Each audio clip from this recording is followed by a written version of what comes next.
Okay, so I'm going to do this next part of the video. Don't know how it's going to work. I might actually reach up and pause it in between or stop it and do this in a couple sections because I'm really not quite sure how this is going to work.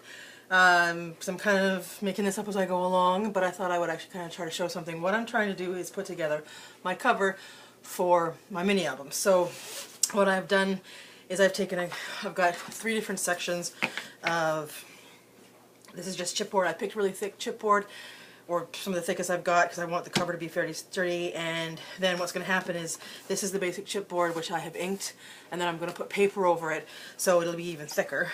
And then this is the middle section for the binding, and I've taken 2 pieces and I'm going to attach them because I want it to be even thicker than that. And I basically did not come up with this by myself. I actually learned it, I think, either a combination of from a video or in another kit that I got. So I'm going to kind of see how this goes, and I think what I might do, oh, and then I'm going to have, in the binder section in the middle, I'm going to have the rings. So, which I just got at my local hardware store, because these are the Tim Holtz, I think they're Tim Holtz or Rangers, the binder rings. But when you get them, they only come with brads, and I did another project with them, and I just didn't think the brads sort of were sturdy enough, and then I ended up gluing it because I thought that would make it better, and then lo and behold, because I stuck hot glue in here, they didn't open very well. So I'm going to try not to do that this time. So, alright, so I think one of the first things I'm going to do is figure out if this is roughly the middle. Hopefully this is roughly the middle of the book. I need a pencil, obviously. Bear with me, this is my first time for trying to teach this, because I usually just make things, as I said, make things up as I go along. So I've got, let's see, 1, 2, okay, I think that's roughly about the middle. So I'm gonna just put circles in there so that I can use my, oh, I need to use my crocodile. Put holes in these, and I'll do that first so that I'll know where my holes are. And I'm probably going to just go through it. Like I said, I might not end up even using some of this, so hopefully you don't mind bearing with me in this video. And I just realized I don't think I know how to pause it, so this could be a very long, drawn-out video, but I don't know. Hopefully somebody's watching, and if not, I don't know, I guess I'm doing this for my own entertainment. So, as you can see, what I've done is I've actually inked the edges of this. Some of it's going to get cut up. Sorry, I can't talk today. Covered up, but most of it will still show at least a little bit. And I used browns and blues because that's kind of the color scheme that I'm going with. So I just thought I'd show you what I did. This is the other piece. I was testing out which colors I wanted to use, but this is going to get covered up, so it won't matter. So for the brown, I used the Tim Holtz Vintage Photo, and I've just got these little distress inks, and but I would try them. I love the big ones, but these I think might be easier for this kind of stuff, and also for when I go away. And then this is on crops and stuff, and this is the broken china, which is what I use for the other. So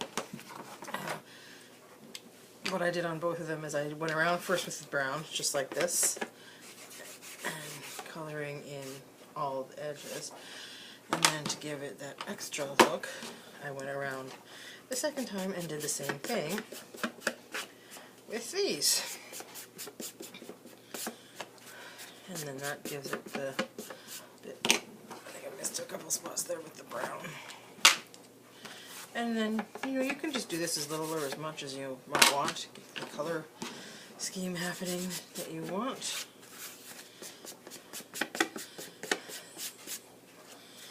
My pieces here are 9x9 because I make the covers of the album. I made 9x9, and I'm making the inside pages 8x8. Then there'll be pockets and stuff because I made sure that this was going to fit in my case box, whatever you want to call the other portion that I made. So, alright, so that's that part. This one I think might be a little bit darker than the other, but I think it also it'll also dry in a second, so I think it's going to be a bit lighter when it dries. But also this is actually a darker piece of chipboard, so that could be what that is too. So, alright, so, oops, crashed my stuff all over. So, then, what I'm going to do first with this one is I'm going to attach this with sucking, just so that it actually, I don't like when that happens, so that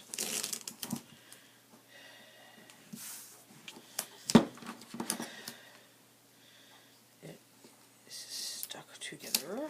It doesn't really matter if this goes right to the ends or not, because this piece is then going to be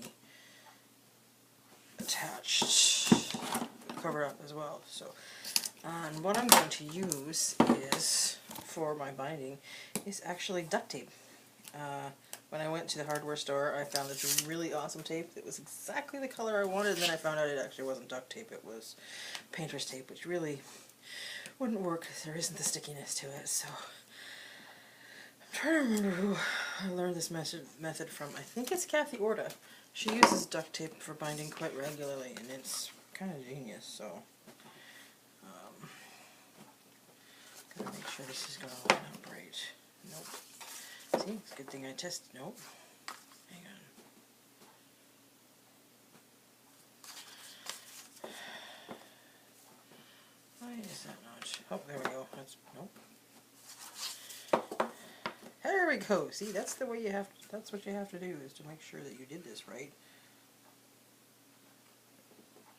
I did that one time. I put something all together, and then at the very last second, I didn't really pay attention to which way I put something, and I put it in backwards. So, all right. So, I think I have this pretty much lined up for the most part. So, I think I'm gonna have the darker piece at the front. So, what I do is I quite regularly use my grid lines on my board as well. Like I said, these are going to get covered up, so it doesn't really matter to start with. I just needed them there so I could find them later. And I'm really hoping that this is going to work. So I guess we shall find out, won't we? What you do is you basically put the middle piece in the middle, and then you line up the others right beside it, and I usually do about 1/4 of an inch space, because you do want the book to, you're going to want the book to move, so you do want there to be a bit of space. So it doesn't have to be much. You just don't want to put them exactly flush, because then you've got no room to move. So yeah. So like I said, it's not a lot at all. If you want measurements wise, I think it's, well, this measurement here is 1/2 inch, so I guess it's roughly about 1/4 of an inch. And so the duct tape that I got is very blue, but I actually came up with an idea for muting it. But actually, my genius friend Rhonda, when I saw her project she did, gave me an idea for how to use the cheesecloth. It came with this, with my kit, so I've actually sprayed that with my new bloom sprays, and I'm going to be using that, but it is actually still drying. So as you can see, what I do is I just lay the duct tape down, and a lot of this is going to get covered up because I'm going to be putting paper over top of it. So you don't have to worry about getting it exact or anything, or the edges being 100% perfect. So basically, you see, like I tape that together, and then I turn it over, and I go like this, and I bring them back down, hold it over, and then I'm going to do it the other way, and do the exact same thing the other way. Now, I am going to try to, at least on this side, line these up so there is one even line there. And then this side, I don't know if you can see, but that one doesn't quite line up, but I don't think it really matters because I'm going to cover that with more duct tape, and of course a lovely Mac tie on the table is coming off, so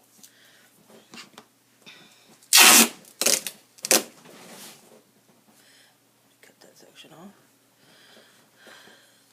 It is amazing what you can do with crafting stuff that you find at the hardware store. And I buggered that one up kind of. Oh, shoot.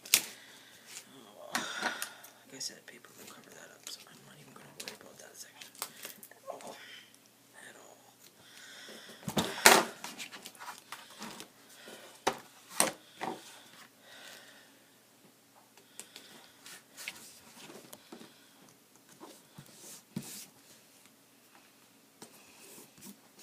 So, basically, that is how I have put my book binding together. As you can see, it will go like this, it will then sit like this, and that is the binding. So, see, nice and neat. And like I said, I'm not going to worry about that little piece that doesn't add up because I take a piece of paper, not this piece of paper, I can't find which ones I'm using right now, but basically when I cover it up like that, I'll end up lining my paper up like that so that, as you can see, it will cover up those edges like so. I'm going to actually have a big piece that covers the whole thing and distress it and that kind of stuff, so it won't really matter. And then what I'm going to do, like I said, is you end up putting this in here, attach that with the screws, and then the screws will stick out the back, but I have seashells I'm going to cover those up with. I can give you a quick peek. Show you. So basically, see the seashells that are like this. So when you put them through, I'll just give you a quick peek. So basically, I'm going to put the screws through like so. Of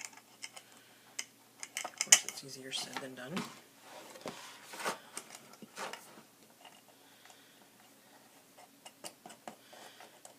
Especially because I got one screw that is a bit of a pain in the butt. But anyway, it'll sit there like that, and then afterwards the seashell will sit over top of it, like so. Might need a bigger seashell, but or one or two seashells, or I'll go like this, something like that. I'll have to figure that out. But yeah, that's actually roughly what I'm going to do with those. I think this one is the one. I had to pick up one. I'm not meant to be in a hardware store, I don't think, because I had no idea what I was doing, but there we go. So then when that goes around like that and have it all even, then this like this will sit there, and the seashell. Oh, we'll glue the seashell somehow like that. Actually, I think I might have to have more than one seashell. Now that I'm looking at this, I'm going to have a set of seashells go over it, like so. Then the screw will be hidden. There we go. That's going to be my cover for my book. So I don't think I need to show you the rest of it because it's kind of fairly self-explanatory, I think, from there. And I will sort of show you as I get the next stages. Oh, actually, I guess I can show you one other thing while we're at this. So what I've done for the pages is I do a lot of what we call scrap lifting. I get my ideas from everywhere. So at the last big crop that I attended, I had a class that I took with the awesome Tammy, I think her last name is Tredell, and she taught us a trick with, or a way to do albums. What you do is you take a 12 by 12 page, cut it in half, so you've got two 6 by 12 pieces, and then you fold them in half, and you just attach them, you seal them shut on 3 sides and leave a pocket. Now, I didn't want to do that with, I wanted my album to be bigger, I wanted it to be 8 by 8, so what I did is I just cut 2 8 by 8 pieces, and I attached them, and I know I left a section. There we go, if I can find it. So what I did is I cut 2 pieces 8 by 8, and then I attached them on the 3 sides, but I left one side open. So then I'm going to have a place to put pockets, and what you can do is you sort of alternate. So the first one, when I do my first page, I'll have the pocket at the top, and the hole punches will go there. But the next one I'll do it like this, so the pocket goes this way, so you've got tags coming out all different directions. So that's that step. So I will show you more as I keep going. Enjoy!